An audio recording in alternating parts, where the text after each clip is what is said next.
Cari telespettatori, ben ritornati con noi anche questa sera e cerchiamo come sempre di tenervi informati nel modo più corretto possibile su cosa sta succedendo.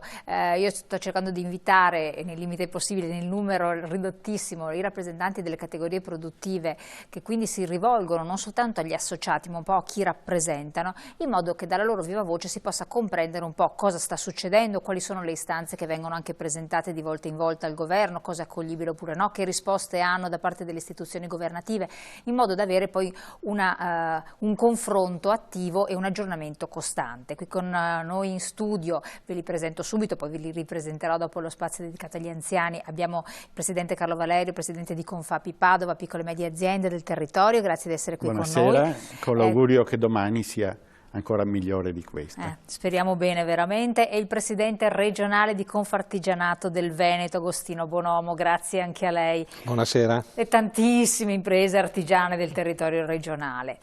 Detto questo, piccola parentesi come sempre, occhio di attenzione al mondo dei pensionati e degli anziani, vediamo di fare questo spazio insieme, seguitelo, poi torniamo in studio e approfondiamo con gli imprenditori.